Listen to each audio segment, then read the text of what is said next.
Okay, so my job today is to talk about how to treat people with opioid use disorders. And so I will cut right to it. And I will say that these slides will be available, if they're not already, on the website that's on the bench card. So I know that I'm not going to be able to get through all these slides, but I wanted you to have this information in case you want to look into it in the future. So I'm going to zip through. So really what we're after today is to try to find out what the best thing is we can do in terms of treatment within our systems that we work in to help people so that this kind of process doesn't happen. So this is a series of mugshots from the Faces of Meth project online, so it's publicly available. This woman actually died at age 38 shortly after that shot, where she looks like she's 75, even though she's only 37, because of her very serious methamphetamine use disorder. So we want to make sure, if we can, that every person in the state of Indiana has access and the opportunity to at least try treatments that we know are evidence-based. They're not going to work for everyone. Not everyone's going to be up for it and willing to try, but our job today is to know what those treatments are.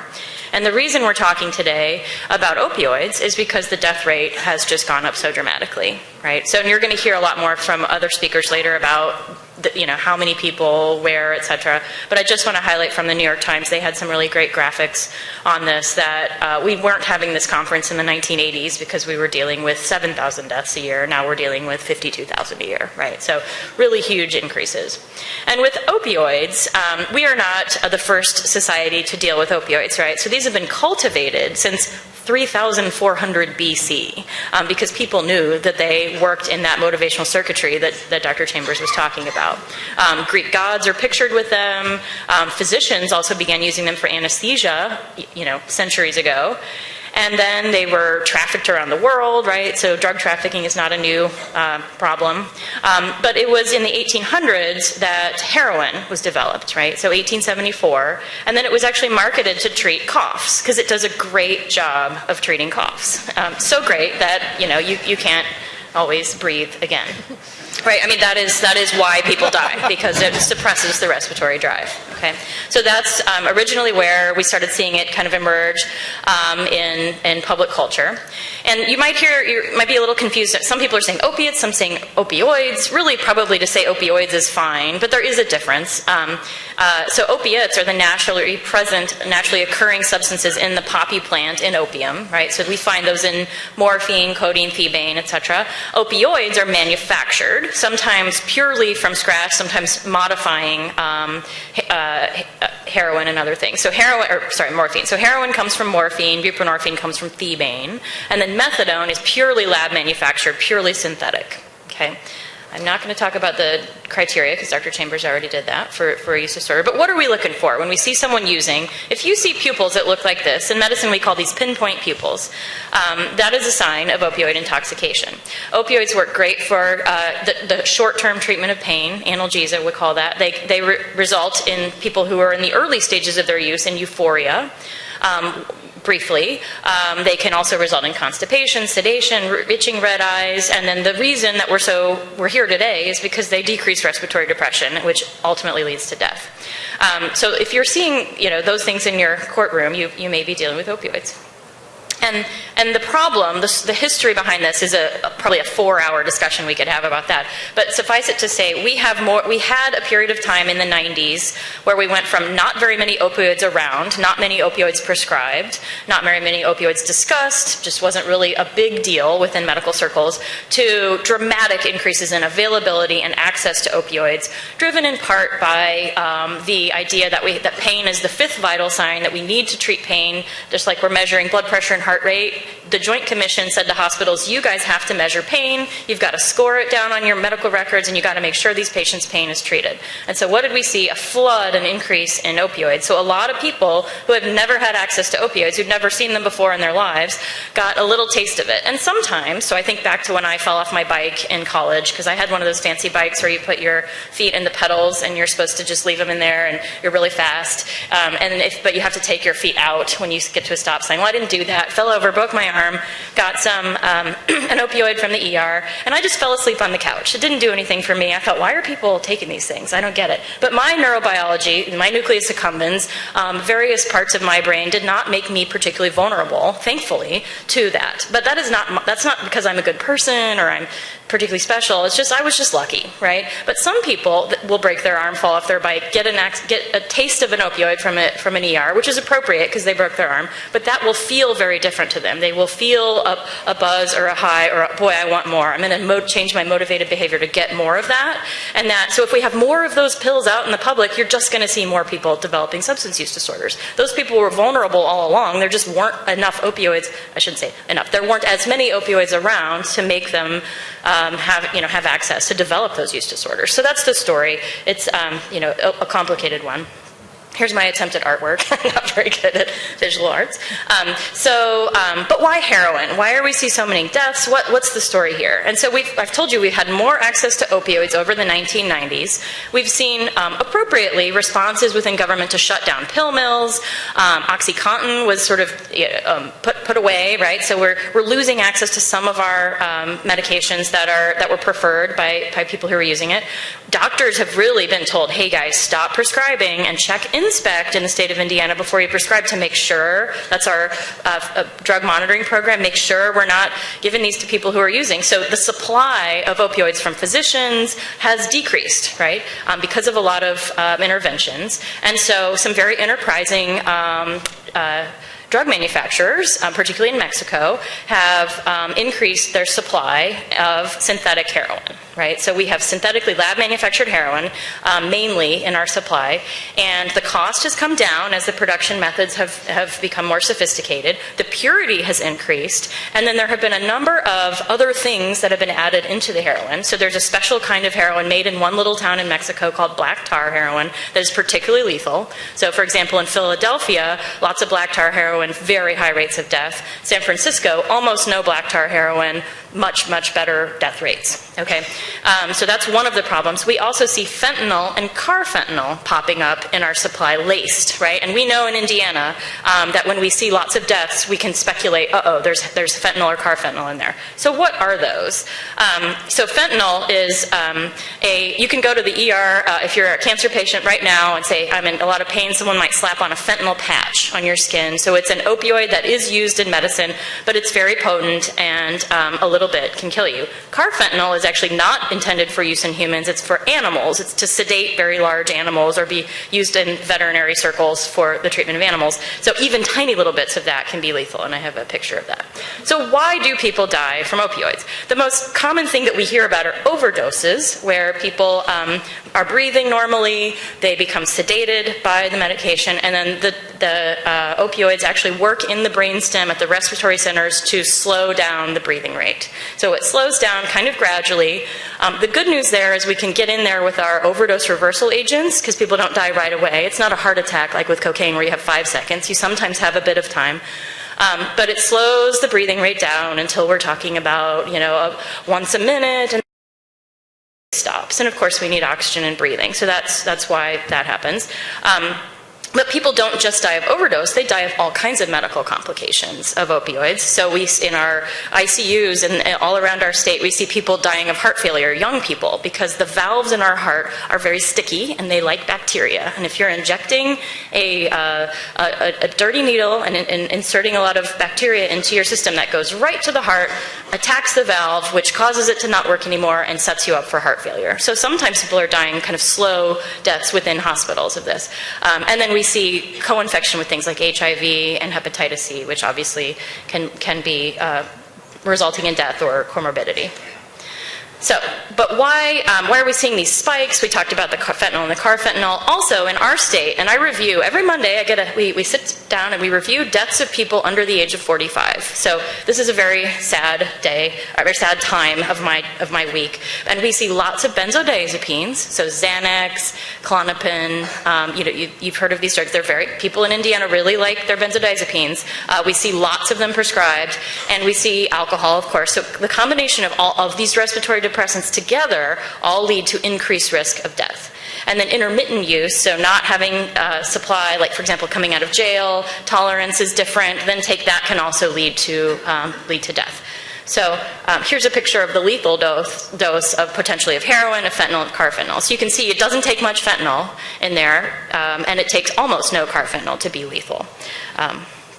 Okay, and then here's the benzodiazepines, just illustrating that over time, benzodiazepine prescriptions have been going up. Most people don't die because of the combination, but we are seeing it as an increasing problem and a preventable problem. So what are the signs of an opioid overdose? We would see blue lips or nails, indicating lack of oxygen, penetrating those vessels there. Dizziness, confusion, can't be woken up. And so that's a bad combination. I'm not breathing, but I'm also not awake to not realize it. So if you were awake, you could compensate and just breathe and force yourself to breathe. But because it's sedating and you're not able to breathe, we see people just sort of quietly dying. You could hear choking or gurgling, and then all of that. So that leads us to some options for reversing someone if you can catch them while they're still alive. So let's just look at the first part. You can't see that. Yeah, the first part of this slide here with those little squiggles. So this is what someone who's using heroin's day is like, what they feel like. So people are going to wake up in withdrawal, right, because they've been sleeping overnight, so they're going to need to get a hit to reduce the withdrawal symptoms right then and there. That shoots them from a place of being sick or in withdrawal right up to a high, and then they spend their day bouncing around between trying to avoid withdrawal, right, so being high, use, so each dot is use, so it's a pretty intensive effort to avoid withdrawal if you're using heroin, because it doesn't last for very long, so multiple hits throughout the day, and then avoiding withdrawal, and the cycle repeats. Okay.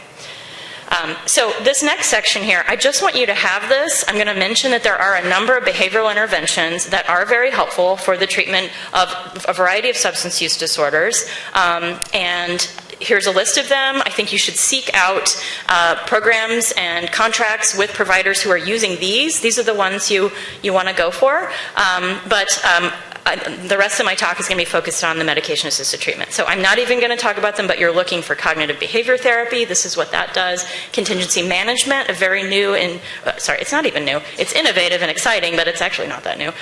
We do this program at Riley, for example. We provide incentives to reinforce positive behavior with people. You could have no psychotherapy and just do this and actually find probably really excellent results. So it's literally like you showed up for your appointment, great job, here's a prize. And it works well in adults and kids.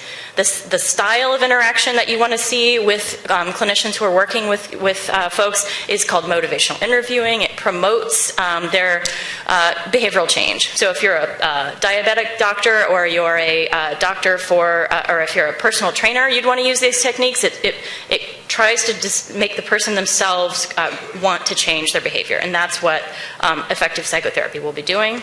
We do see 12-step programs appearing in the evidence-based. It is the most widely used treatment model. It does provide long-term support. My personal bias is I think it needs to be coupled with other treatment, so it's not a standalone on its own treatment. It should be part of a continuum of care that maybe follows someone after their treatment phase is over. Maybe that's controversial, I'm not sure, but that's what the evidence would suggest. And then recovery support are all these things that go on in between, during, before treatment, after treatment that can be really helpful. Transportation, living supports, all of these things are essential. And then, so all this, right? Peer supports being one kind of those, where you have someone who themselves is in recovery, can step in and help, but they are not a treatment provider. They are simply another part of the team that could be helpful, and it is a job that people can get paid doing, their curriculum to train people, etc.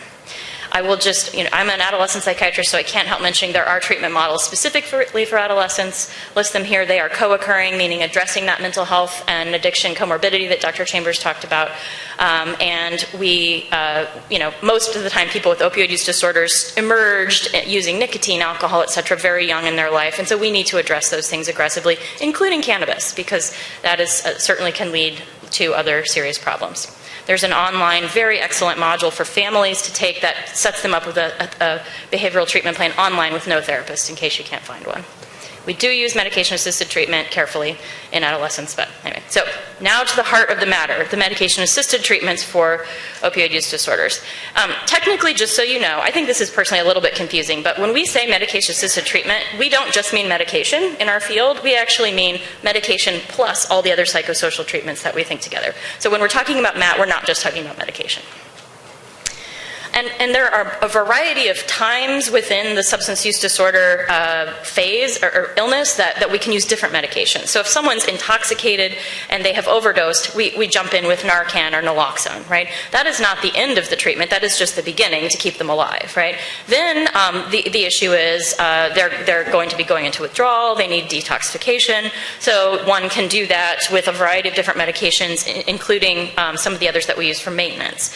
And then once we're ready to say, okay, you've gone through withdrawal, you've had a rough week, you've made it through, now what? Do we let you go home without any kind of medication to keep you in sobriety, or do we need to add something else? And I think the focus of today is, yeah, we need something else. We don't just wake someone up with Narcan, detox them with clonidine, and say good luck. That is when we pull in the methadone, buprenorphine, and naltrexone. Okay.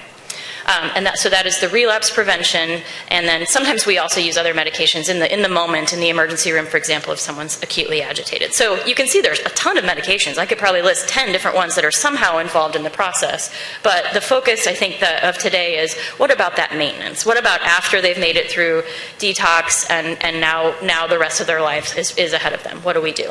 This is just a figure of naloxone, which I'm sure many of you heard of. You're seeing it in your communities. We want to ensure that people using opioids have access to naloxone, so that if they are caught while they're still breathing, that the opioid can be knocked off of that receptor by this chemical here, naloxone, to be able to revive them. So it's done all the time. It's very dramatic, and we need more of it. But it is not the solution entirely. So what are the medication-assisted treatment maintenance options? So I'm going to talk about each of them. You can see in yellow we have the opioids, the buprenorphine and the methadone, and then in gray or blue we have naltrexone, which is not an opioid.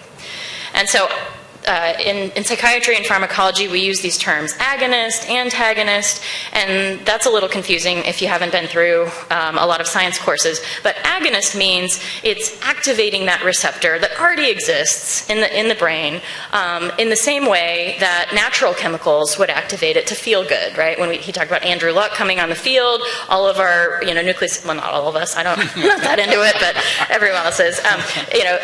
The nucleus accumbens would release all that dopamine. But in the same way, the agonist is going to sit on the receptor and activate it and make all that reward circuitry happen.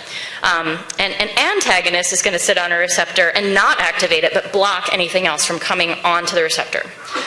So that's some terminology that's important to know about. And what's the rationale here for this agonist treatment, right? So these treatment where we're activating it. So methadone is a traditional one. You may hear of this LAM. It's not available in the United States, but you might see it, and buprenorphine. So the idea is we're stabilizing that motivational circuitry that we heard about. We are either occupying or blockading these receptors, and we're doing it in a way that's going to prevent withdrawal and craving, extinguish the compulsive behavior, and prevent the spread of all the infectious diseases that might be part of a needle, and then ultimately prevent criminal and other kinds of activity. So this is, I think, an important slide. So what's the difference between shooting up with heroin or snorting heroin and taking, say, methadone or buprenorphine?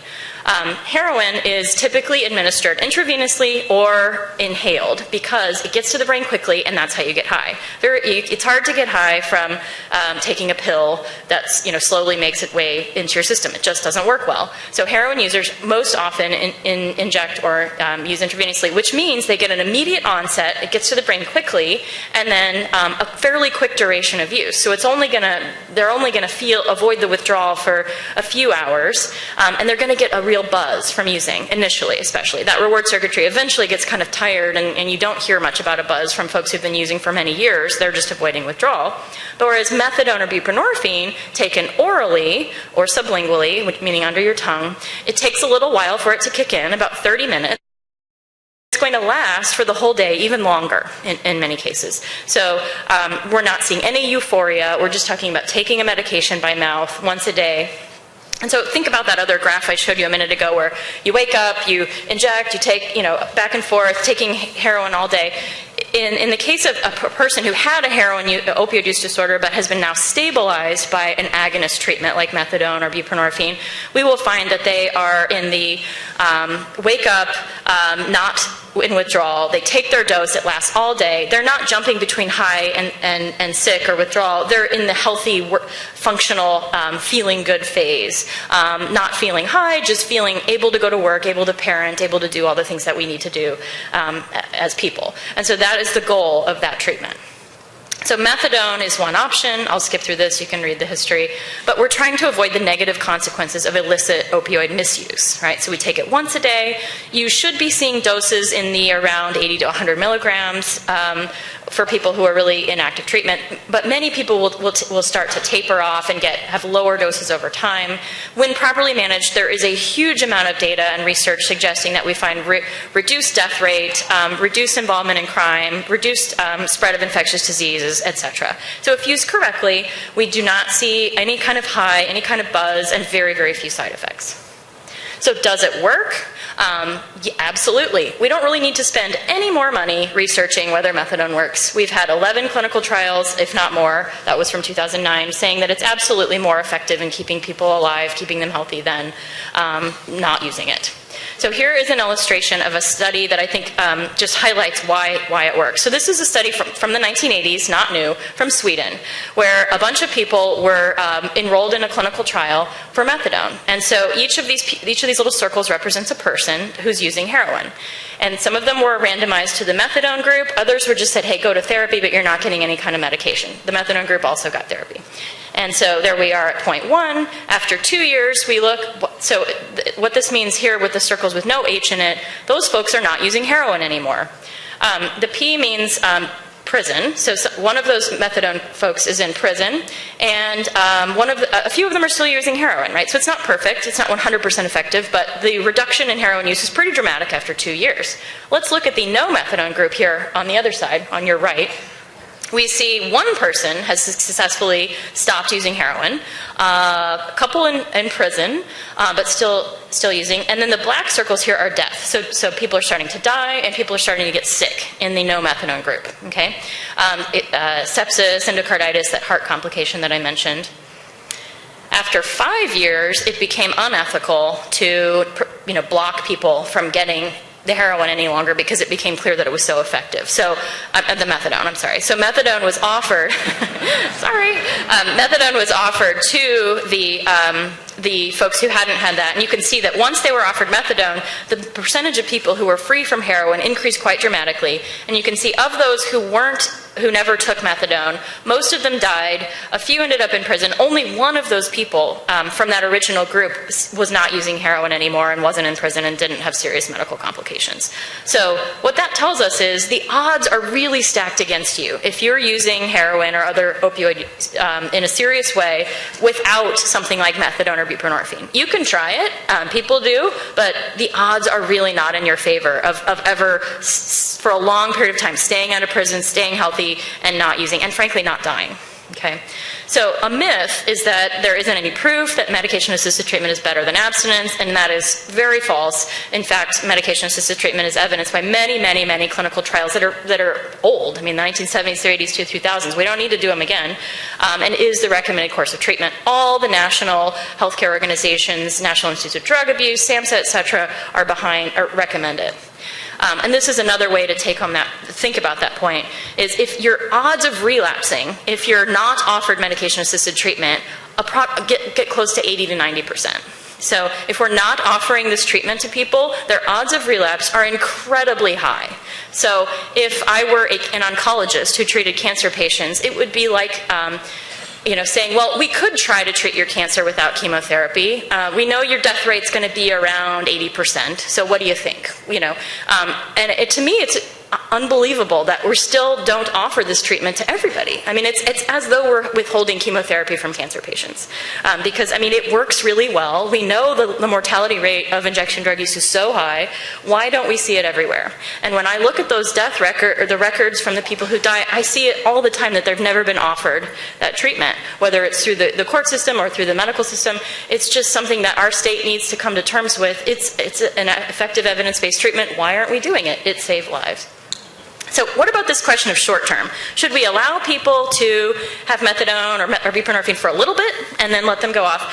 In fact, research shows that people on medication-assisted treatment for at least 1 to 2 years have the greatest rates of long-term success. So we are decreasing the chances of long-term success if we restrict people to a short-term course. And really, there are no research studies that suggest it's helpful to stop people early on in their treatment course. And so what we want to see are some medium-term treatment, 1 to 2 years, right? Maybe longer in many cases, and then we can work towards a very slow taper. So a very slow taper off the dose is the most effective way to do it. And so what we're looking for in people are signs of recovery. So it takes a long time. So I think this is a really important slide. It shows that somebody is very early on, even in the first year of their recovery. They're starting to get more friends who are abstinent. They're less involved in the legal system. There's less homelessness. But 1 to 3 years out, we're looking at almost virtual or complete elimination of illegal activity, better housing, better living, better job. 4 to 7 years out, more social supports, more spiritual supports, etc. So it takes a long time for people to be able to rebuild with all these other supports, and we need to not pull away the medication-assisted treatment early on so that this doesn't happen, right? We want to let them make their way through this. What about the idea that many people don't have opioid use disorders that are severe enough for medication-assisted treatment? I think there are, we've talked about this in our, among colleagues, every once in a while you will find a patient that you think has a tremendous amount of support in their life that maybe they could try it alone if they're almost like 24 hours a day, family with them, but it's so rare. So most people really do need this, and we need to make it accessible for them if they truly have an opioid use disorder. What about taking a low dose? Is that a good idea? Well, no. If someone's having active cravings, active withdrawal, it's not working. What's the point of using it? So we need to get it dosed appropriately so that they're not having a huge risk of relapse because they're having lots of cravings and withdrawal symptoms. Why is it so tightly regulated? It can be a dangerous medication if not used correctly. Its pharmacokinetics, meaning how it builds up in the blood quickly, can be a problem if taken in overdose. So the way methadone is delivered is by, in Indiana, a liquid formulation that the person shows up at the clinic for in the morning, and that's how we see it. So where do you get it? In an opioid treatment program in the state of Indiana, OTP.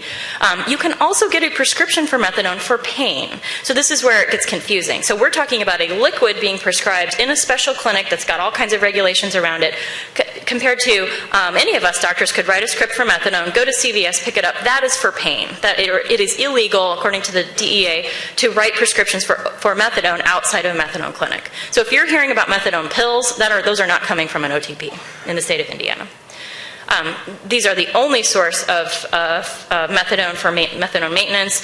They are mandated through a series of federal and state regulations to include a multimodal approach that includes medication counseling, etc., heavily regulated. We historically have had 13 in our state, which is not very many for our population. We've just added 5. The VA also has one. And then there are more to come. Currently, about 15,000 people in treatment. They can, in addition to methadone, they can also do buprenorphine and naltrexone. And so here's a map of them in your slides, which you're welcome to look at. We know there are still pockets of the state where people would have to drive far to get there. And then within the methadone model is this idea of take-homes. So if you are having urine screens that are free of drugs of abuse, you've been participating in groups, you're cooperating, you're doing what you're supposed to do, you are given the opportunity to take these bottles home. Maybe first, after 90 days, take 1 bottle home. Keep showing compliance, take 2 bottles home as a reward, so you don't have to drive there every morning to pick up your dose. It's actually a very sophisticated behavioral strategy. It's positive reinforcement. So I think it's actually a great idea. So the pros of methadone are that we need that people get very close supervision, daily dosing, and this take-home model. But it is a headache for them to have to go and to the clinic. I just want to really quickly cover buprenorphine and naltrexone in just another minute. So buprenorphine is a partial agonist, meaning it has slightly different effects than methadone. It does not require daily dispensing, so you go and pick up a script from a physician. It does not have to be within an OTP. It can be a sublingual film or a pill. It is also evidence-based, lots of clinical trials supporting it. Those prescribers have to have a special data waiver, it's called, a special license. We talked about it's safer in overdose, which is why it's probably not as tightly regulated as methadone, but the same concept as methadone, no alteration cognition and cognitive functioning, feeling normal, feeling good, being able to work. But it really is important to think, is this person appropriate for getting a script of 30 days of buprenorphine, for example? So the clinicians really have to decide, is someone a better fit in a methadone clinic with a lot of structure, or are they able to go to the pharmacy, pick up their buprenorphine, not sell it, not divert it, not have their kids get into it, right? So that's the trick. So that is an appropriate treatment for some people, but not everyone, to be allowed that level of access to buprenorphine. And so that's where really have to be careful and take care. So we will skip through that stuff. You can see, so the pros are it's convenient, safer to have at home, easier to stop using, it's easier to withdraw, but one still isn't an opioid. And it is maybe hard to find qualified providers, and it may be less effective than methadone for people who need that intensive structure of the methadone clinic. Some exciting news is that we do have a new formulation coming out, or sorry, it's not coming out. We have one formulation called Sublocade that is a muscular injectable form. Actually, it's subcutaneous, I think, sorry. So it's an injectable form of this that has been approved by the FDA, and there's another formulation with multiple levels of dosing that is going to be approved soon, most likely. I confirmed with managed care entities that, in fact, it is covered by Indiana Medicaid now, so I think we'll start to see a shift. It is something that prior authorization is required, but this is kind of a game changer, right? To know that we're not talking about pills or strips that people take home in a bottle, we're talking about something that's injectable, initially a couple times a month and then eventually monthly. Just one comment on pregnancy, and then naltrexone. Okay, so naltrexone is not like an agonist. It blocks the receptor and prevents it from working. So it's not an opioid. This is a picture of what that looks like. It blocks the effect of the opioid, and it can be delivered orally or in injectable form, which is called Vivitrol. The trick with naltrexone is that the person has to be free of opioids for about 7 to 10 days before the first dose, and that's a big ask for someone who's using multiple times a day. So it is a great treatment option, but it is challenging to do in outpatient settings, it can be tricky to get that going, and it's unclear yet. The jury's still out on the science of long-term, if it really truly is equivalent to methadone or buprenorphine. My take in adolescence is it's my go-to first line to avoid the long-term agonist if I can. So we have to think about benefits and risks for everybody, and I think that really is it for Matt. Just a comment that you actually save money for your society by using that. Every dollar spent on medication-assisted treatment yields $38 in related economic benefit.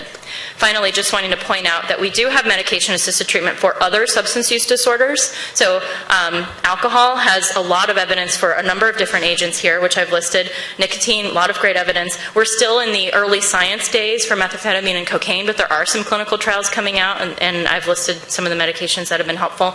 In adults, we don't have great data for cannabis treatment with N-acetylcysteine, but in adolescents we do. So National Institute of Drug Abuse is pouring lots of money into research in this area, so I would think in the next 5 years when you come back to one of these talks, you'll hear more about other agents that are now mainstream for these. And we really want to advocate then for medication-assisted treatment across the full continuum of care. And if you are concerned about providers in your area, because I do hear about that, please call us at FSSA and let us know about concerns that you see, and we will investigate. So these slides and other resources are available. Indiana does have guidelines for best practices treatment of outpatient buprenorphine, and those are on the website along with that bench card that was mentioned earlier. So I think that is it. Thank you.